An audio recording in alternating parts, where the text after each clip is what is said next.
বিশ্বখ্যাত পপ তারকা ব্রিটনি স্পিয়ার্সকে মদ্যপ ও নেশাগ্রস্ত অবস্থায় গাড়ি চালানোর অভিযোগে গ্রেফতার করেছে যুক্তরাষ্ট্রের ক্যালিফোর্নিয়া পুলিশ। সম্প্রতি ক্যালিফোর্নিয়ার ভেনচুরা কাউন্টি থেকে তাকে আটক করা হয়, তবে আটকের কয়েক ঘন্টা পরেই তাকে ছেড়ে দেওয়া হয়েছে। পুলিশ সূত্রে জানা যায়, সম্প্রতি ক্যালিফোর্নিয়ার একটি হাইওয়েতে বেপরোয়া গতিতে চলা একটি কালো BMW গাড়ি থামায় পুলিশ। গাড়িটিতে চালকের আসনে ছিলেন 44 বছর বয়সী পপ তারকা ব্রিটনি স্পিয়ার্স।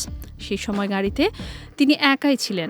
গায়িকার শারীরিক অবস্থা দেখে পুলিশের সন্দেহ হয়। এরপর বেশ কয়েকটি তাৎক্ষণিক পরীক্ষায় ব্যর্থ হলে রক্ত পরীক্ষার জন্য তাকে হাসপাতালে এবং পরে কারাগারে পাঠানো হয়।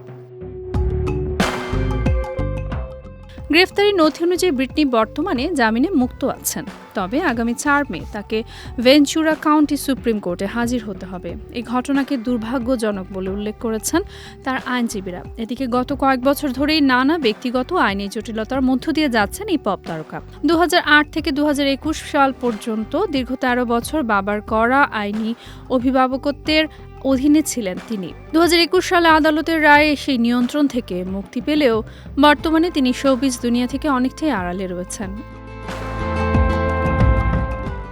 বিশ্বের অন্যতম সফল পপ তারকা ব্রিটনি স্পিয়ার্সের জনপ্রিয় গানের মধ্যে রয়েছে baby one more time, toxic, every time, give me more, women's আর ও স্ট্রঙ্গার।